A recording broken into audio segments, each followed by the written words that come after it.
Now that we have built the entire Lightning Web Component project and each and every functionality is working, right? So it's time to, take a step back and then see what features that we did learn in this entire journey. So the very first thing is we did use Code Builder, for building this entire project.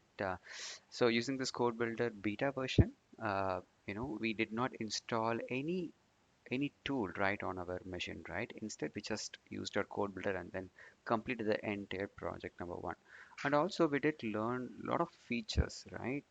We used a lot of features, Lightning Web Component features while building this entire project, correct?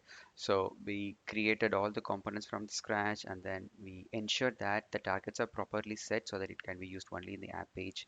And then we used multiple components, right? Dependent and independent components. So dependent components, we used decorators to share a public properties, custom events to share the data. For independent components, right?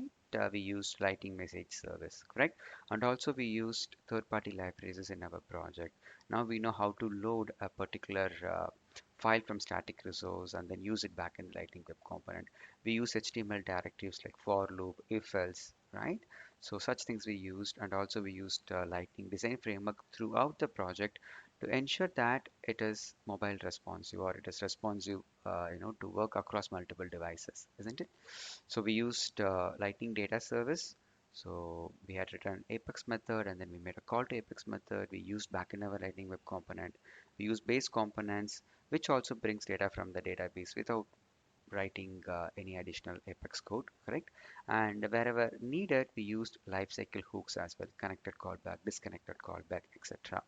And also we used an open API for using, for bringing a random image to the user. So we did that as well.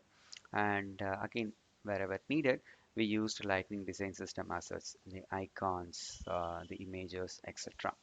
So everything is done and completed, and the entire code that we worked for, the entire project code is available in this particular in this particular code repository. So this is a public repository. You can also take a look at this project code, and then if you want, you can download and then keep it for reference. So you can just simply download and then get this installed on your Scratch org or your Playground org as well to see how this is working.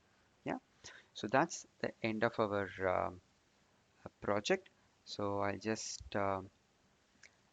share the links, for you to just refer the code. And with that, we will close this video series.